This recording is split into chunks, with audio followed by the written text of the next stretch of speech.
But this weekend, man, it was not favorable for me. Even you being born, The fight you fought out Yes. into this world. Every aspect of our life is one form of fight or the other. Cutting of weight is, if you ask any fighter, that was what they hate most. They hate cutting their weight. But we've interviewed a fighter here, Yahuza, that seems to like. He says that he likes that particular moment.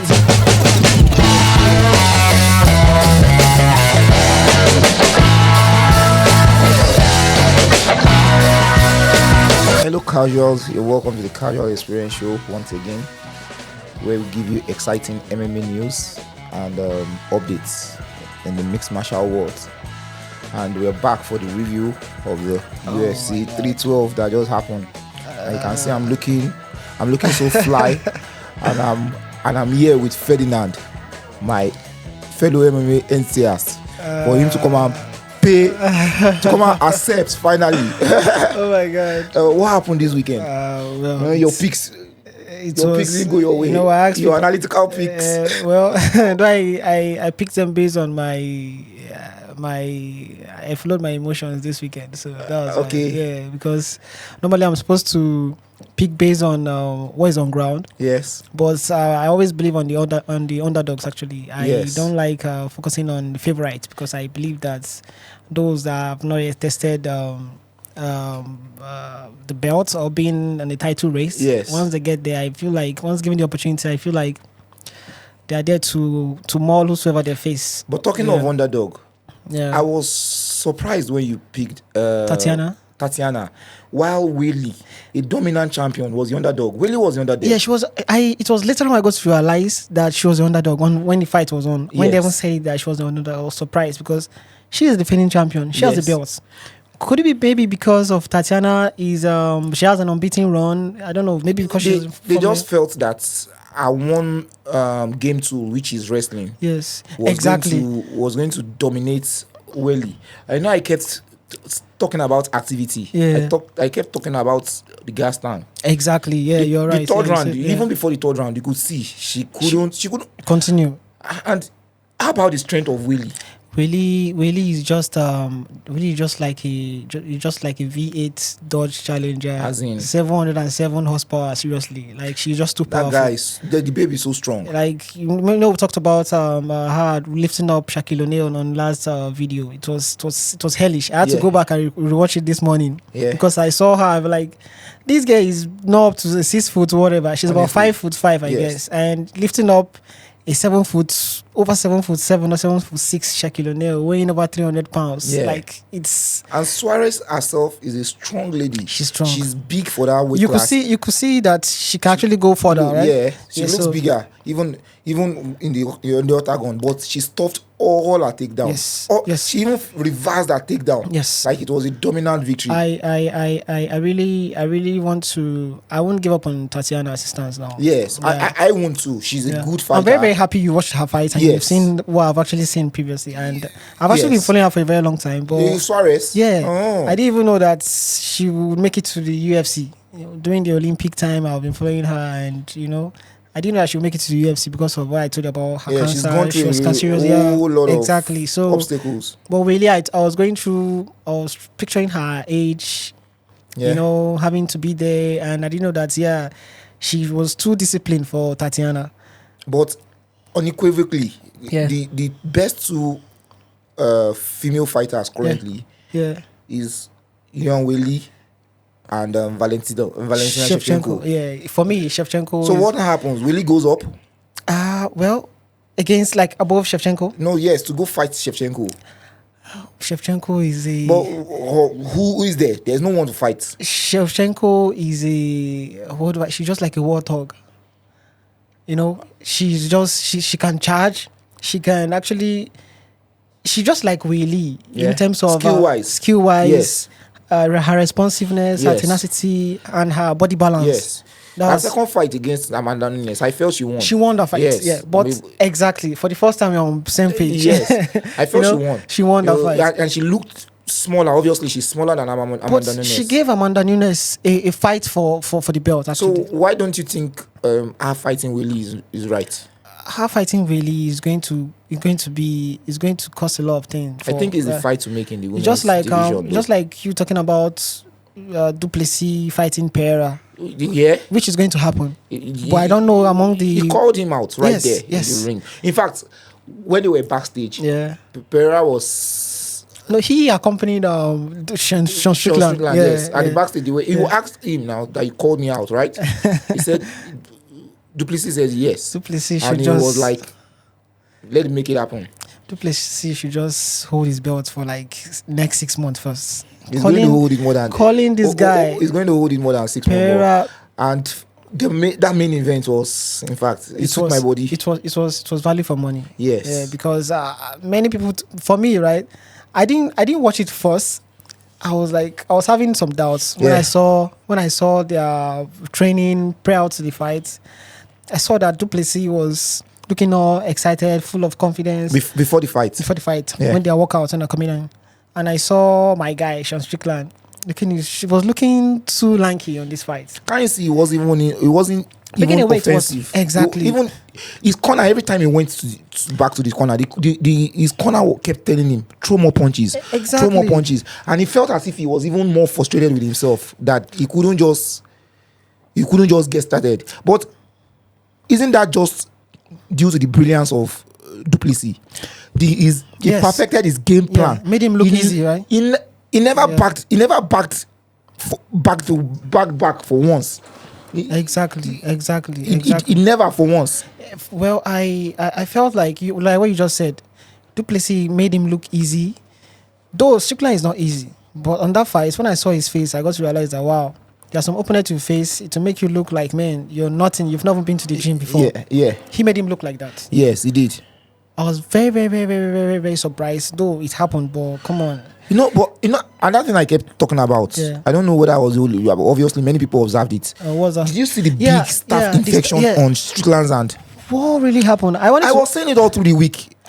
I kept telling people that it's not fine. There's something wrong with him. That's a huge when fighters are training, when they are going through training camps, because of they take multivitamins, they take do a lot of things, some proteins, so their immune system tends to get broken down, and they go fighters and they go through charge up. In fact, the easiest part of them fighting is them when they get into the ring. I hope you know. When they get into the ring and they're actually fighting is the easiest part of the whole process for them. Israel was talking in his podcast, Freestyle Bender, during the week with MVP and his brother and a couple of people. He was saying something about even the weight cut is a ritual kinda. That is a form of ritual because when you're going through that process of weight cutting, your every sense is heightened. Yes. You can hear what a normal person doesn't hear. You can sense it. And I agree with him. It's madness. If you look at Strickland was weighing over 185 pounds. Yeah. Prior to the fight. He was even weighing more than Du Plessis. Yes. Du Plessis has been cutting his weight before the fight. Du Plessis is huge for middleweight, bro. Why is that guy still making 185 pounds? Like, that's the same question I need to ask. He's just disciplined. Pereira told him, well, if you were going to fight, make it at 205. That's light heavyweight. Is he going to... Even Belal chipped in. I was like, I could become double champion. Easy. This morning, after the fight. Belal should just keep his mouth shut. And our own beloved Hamza too had his own say. He said it was a shitty fight. Yeah. Any fight that is not him being in is always a shitty fight to him. He's not a 5-round fighter. But kudos and credit to Du Plessis. I was so impressed. Like, I've always said it. Du Plessis might not be the most skilled fighter. Yeah. He might not be the most talented fighter. But one thing you can always be assured of that guy is that he studies. Like, he's a student. Yeah. He knows what exactly he's going to do against certain style. And before the show, we were seeing how unorthodox both of them were. Yeah. Sean Strickland is unorthodox for plenty of fighters. In fact, it now seems that the only kind of fighting style that confuses him is DDP style. DDP is just DDP and Strickland they are both on the same height. I don't know if you remember. No, I didn't. I'm not sure. I didn't know that. Yeah, they are same heights. So, when it comes to that, it will be very, very hard for you to. I don't know the reach. It's like Strickland has higher reach. Yeah. No. DPP has a longer reach. Yes, he has a longer arms. So that alone actually aid him in doing a lot of things, throwing his punches and see the right hand that he threw and everything. Man. I wasn't feeling for Strickland.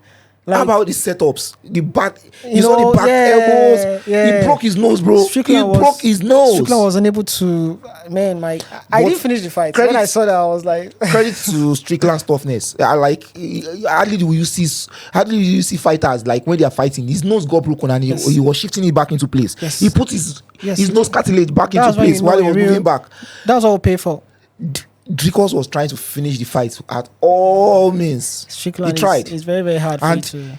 How about the cardio of Dricus? Like, would you think that he will push the pace for 5 rounds, 25 minutes? I always believe that before the fight, right? I always know that I've already know that that fight is not. There's not gonna be a knockout. Yeah, because they've had bad blood. Yeah. So and they've had things to lose.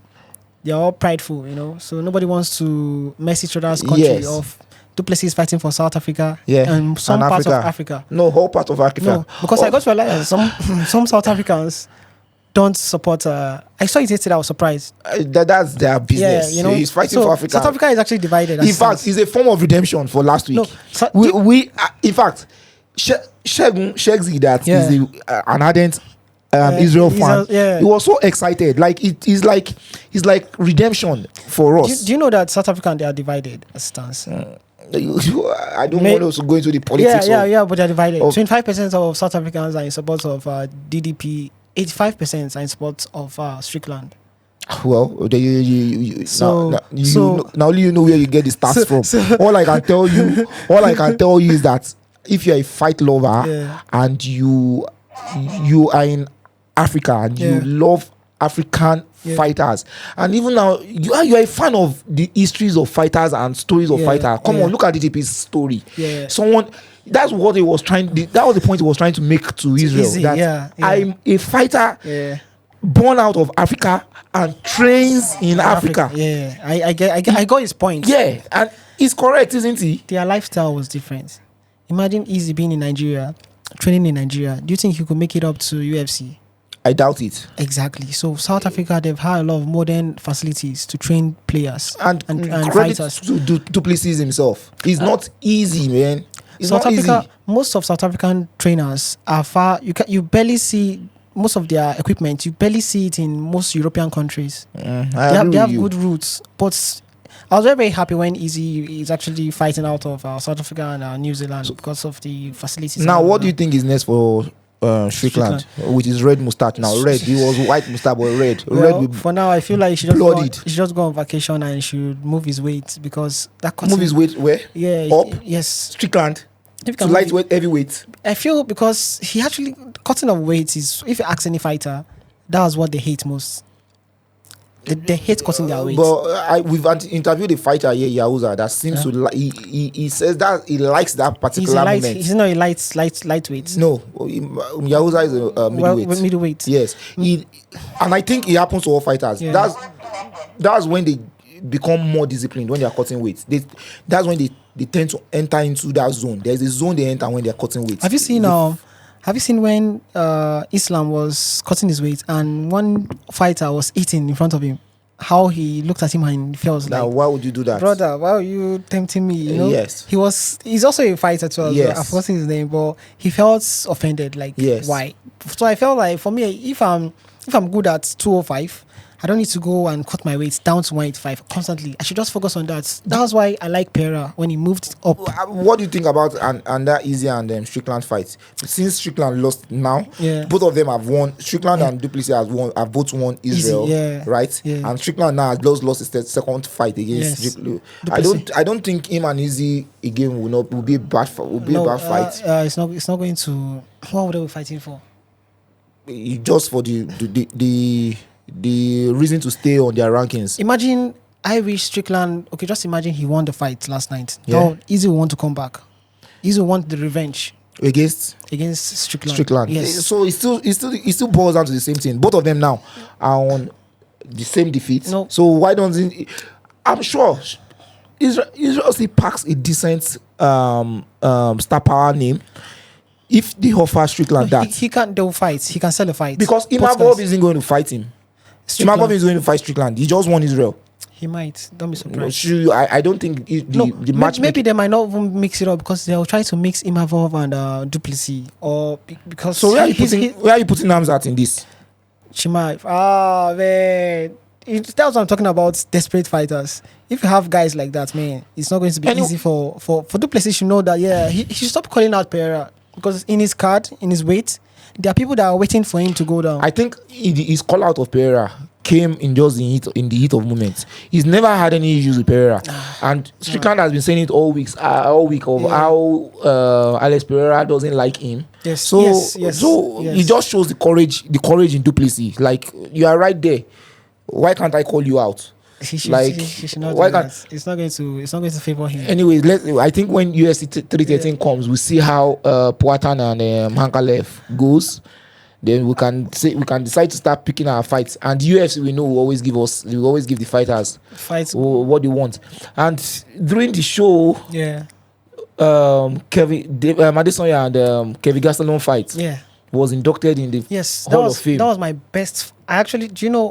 I was in support of. I watched that fight 2019. live. Yes, I watched the fight live. Yes, I was in support of Gastelum. I watched that fight live, and it was, when I saw his looks, I showed someone in front of me. I said, "Look at this fight. Look at the guy that lost. No, look at the guy that won. Look at his face." He now asks, "What about the guy that lost fight?" You say if the guy that actually won the belt will look like this, what about the guy that lost? Yes. Because his face was looking all. I've not seen Easy in such kind of shape before in my life. That's the first time I've seen. Fighters, when they have those kind of deep fights, they always say they left a piece of them in the ring. That was the fight that I watched, that I understood what they meant when they said they left a piece of themselves in the ring. Yeah. I knew that either ways, two of them could never be the same again. Never. Exactly. Israel, after that fight, Israel just shut up. Appreciated, and Kevin Gastelum couldn't just get it, because that piece of him. When you beat a fighting spirit out of someone, as in they both beat each other. That was the fight. Yeah. In fact, it deserved credit to both of them. It's as if they were dragging properties. Yeah, because the way they handled each other was not smart. I never expected that to happen. But I was just, I felt somehow for me. While we were watching the show, I just felt somehow that why now? Is he still fighting? Why are you now beginning to induct his fights already? Are you trying to pat our guy on his head? Our guy, don't worry, we'll be giving you lower ranked fighter, because that's why it's going out. Yeah. Just to pacify the fighter, or kind of. I just felt weird about it being him just after his recent loss. Like, why? You should not. Do you know why? That's why people like Conor McGregor and John Jones are still relevant in the sport. Once the fights they lost, John Jones has never lost. Let me use Conor McGregor as an example. He's had about 3 losses in his last 5 fights, and anytime he loses, he takes a long break. He throw you online, do some things, try to still be on the limelight. Izzy should not accept what the UFC is throwing at him. He should repel it back to them. Because for you to be relevant, you just have to let them know that you still got your game. He's relevant in his own world, but he's allowing them to. What McGregor does is, whenever there's a big card or a big name, he tries to insert his own name in it. Yes. Whenever there's a big fight, you see him. That's when he starts tweeting, calling people out. That's when he starts saying things that he knows that will ignite emotions out of you. Easy is not like that. Easy built his own aura with his hands and knuckles. Yeah. He built his star power. Like, he made people fall in love with him because of his style. Because of his, like, the way we watch action movies or animes on our TV. He brought that to life. Like, children of tomorrow or today, if they watch Easy, they can actually understand that, oh man, this is someone throwing kicks. And well, credit to both of them. And he gave Gastelum that fight. Even when I was popping on YouTube, I saw the what's it called? the fights. I wanted to click it. I see, man, it's too long. It was about 1 hour, something like the whole card for that year. It was a fight that I would like to watch over and over. Though I've watched it a couple of times, but I still give kudos for both guys. They've held the belts, though they've lost it, but to whatever, that they'll still remain one of the best for actually, because they'll always be inducted in not just the Hall of Fame, but man, they should just, the rest fighters should actually emulate what those guys actually did for that year 2019, because just imagine a full adult male, 185 pounds, beating themselves, and you know, both of them, they look like, this is what you guys paid for, value for money. But overall, the 312 card was not bad. It wasn't bad, but most of the fights were just one-sided though. The Justin Taffa, the Texera was. I mean, that guy, he's scary. Look at the way he looks. He looks like a trailer, like a boss, like a school boss, like very long. He knew Taffa would want to block his body. Exactly. He was just conditioning him, like giving him a knee to the body and then a elbow finish. That was as simple as. The guy, I'm not surprised. You know, when people, just any fighter that trains with Muay fighters, don't expect him to always grapple. He's going to hit you at your joints. Yeah. They don't hit easy. They try to hit you at where you know that he can just bring you down ASAP. Yeah. Those are guys that you would not like to face. People might just look at this Texera and feel like he's still far on the card. This guy, there are a lot of threats on the heavyweight division. That was why when John Jones say he's not going to fight an upcoming champion, he's going to fight an existing champion that already made a name for UFC. Yeah, I'm not against him for that, because he knows that there's a lot of threats. There's a lot of hungry, desperate, bad gangsters that are on that division. Yeah. So I respect what you said about dodging and dogging on fights. Like overall, the fighting game is just so exciting, isn't it? I don't understand. Like, I understand everyone has their own individual liking, but fight is just an innate thing within us, don't you think? Even you being born, you fought out into this world. Every aspect of our life is one form of fight or the other. And then when you now see two people that don't have bad blood, they don't have any form of beef between themselves, they enter into a circled ring and decide to inflict physical damage and pain on themselves. And when they are done, they hug it out again. Yes. Backstage, I saw Sean and Dricus. Yes. They were gisting about the fight as if the way you and I gist about our. Dricus was telling him that you bad motherfucker. When you broke my nose, I was trying to move back to adjust it. Du Plessis was saying yes. I noticed that, and I was trying to like eat you, but you know. They even introduced themselves to their missiles, and it just embodies what the fighting spirit is. You know, way back, many always people always believe that the gladiator era has ended. It's not. No, it's still on and still living. Lives on, and UFC actually brought it back. Yes, and I'm very, very glad to be alive on this good time. Yes, and we're not having the next pay-per-view we're having is 313. Yeah, which is a match. That's next month. I pray and I hope that I just want to see Hamza. I just want to see Dricus Du Plessis cry. I just want to see him cry in this fight. I'm not a fan of you're going to wait for a long time, I feel. Next watch card is Poatan and Ankalaev. Justin Gaethje and Danuka. That card is going to be massive, man. Don't hate Justin Gaethje is a truck. Like he hits like a truck. Actually, that's what Khabib said. Khabib confessed this guy hit like a truck. He said that's the person that hits him the most. That I felt. Yes. And it's going to be a great card. That's next month, Justin guys. Gaethje. And next week is going to be a fight night. Canonia is fighting Gregory. Okay, Gregory. Okay. And well, Canonia is going to lose. Well, when we get to the preview of that, we're going to Calvin Keita is also fighting next week. Do you know that Canonia has actually been on the heavyweight before?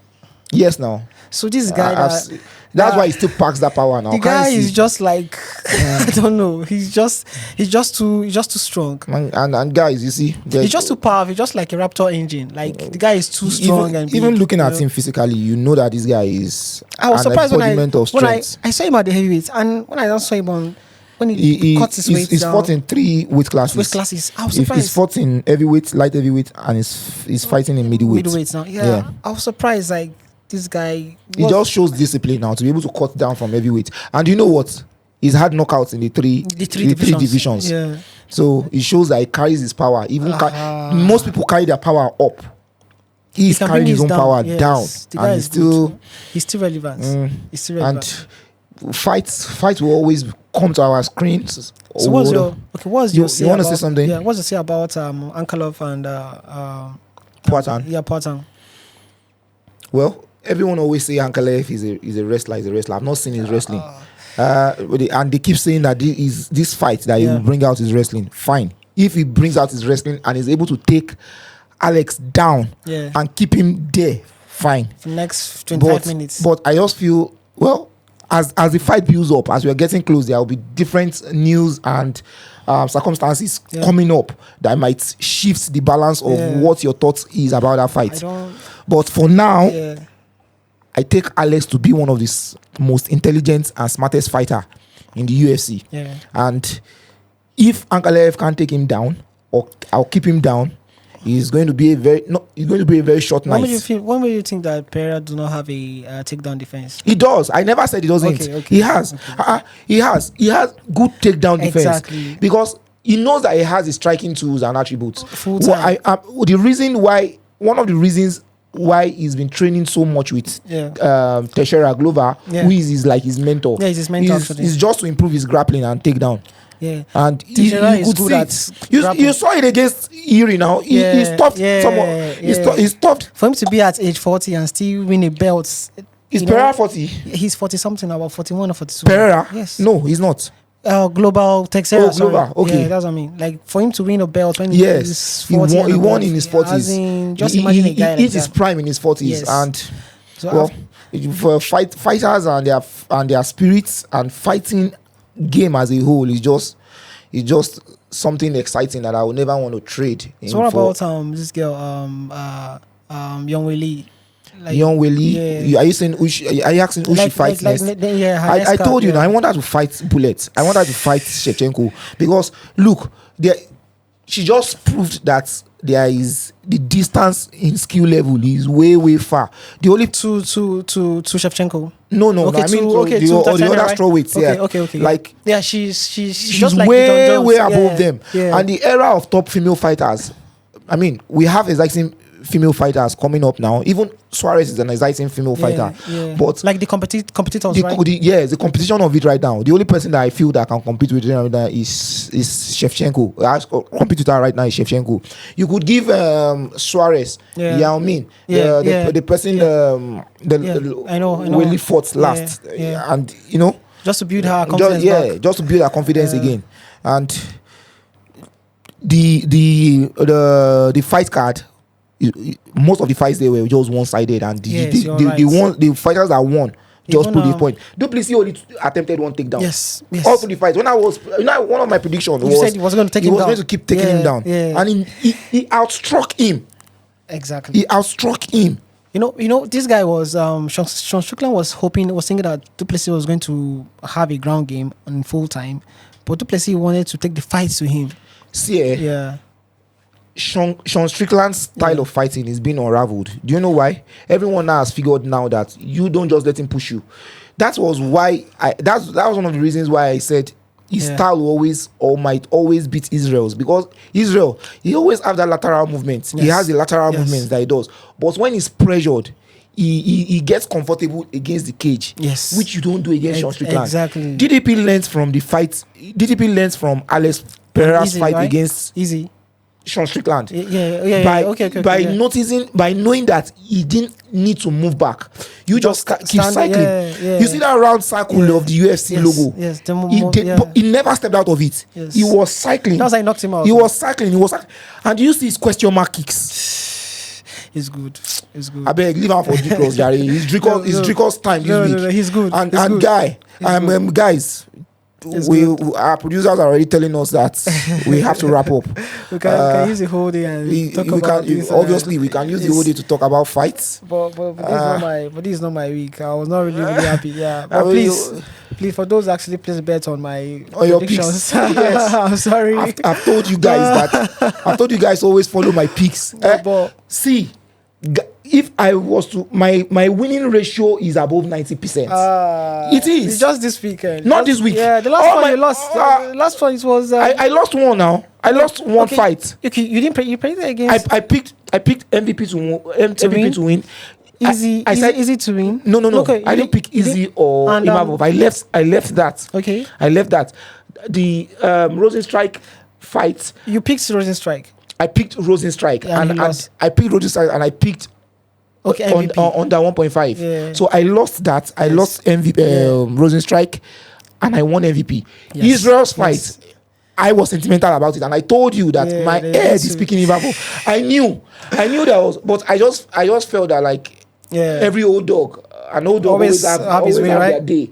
That Israel might have his day. And the first round, I was like, oh God, Israel is already having his day. When you saw the aggression, the first round, yes, I was like, Israel is already having his day. Exactly. But I knew it. That's why I left it. It was not going to be easy. I wasn't going to pick it.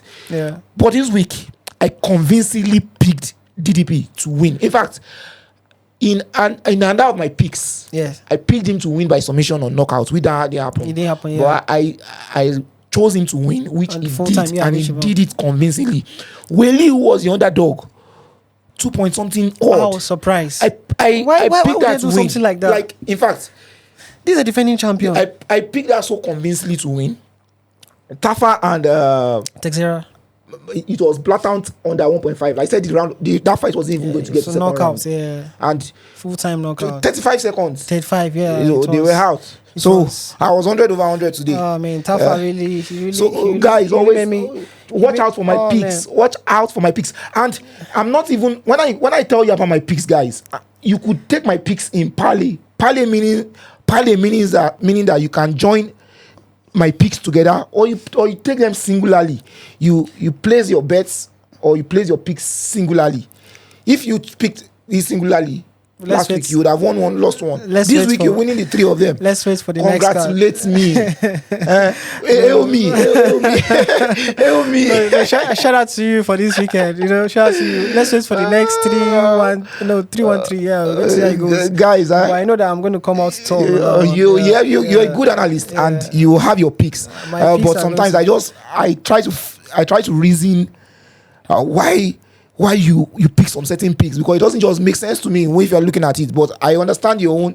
Well, I don't understand it, but I see your own angles of picks, which that's why our individualism is there. It's better. If you bring other casuals in here too, they have their own picks and they give you a reason why they are picking that. Exactly. That's the uniqueness of we human beings. We'll be back for the review of the fight card happening this weekend, Cannonier and Gregory.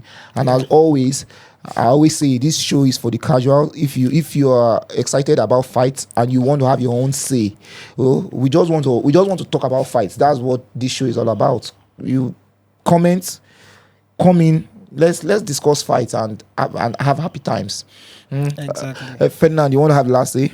This is a fight game. Once you're in the octagon, do anything to win and emulate your styles. Like, make sure you're perfect with your styles. Like, that's my advice for my underdogs. And as usual, thank you, Ferdinand, for always coming when we call upon you. It's something I love. So guys, it's a wrap, yo.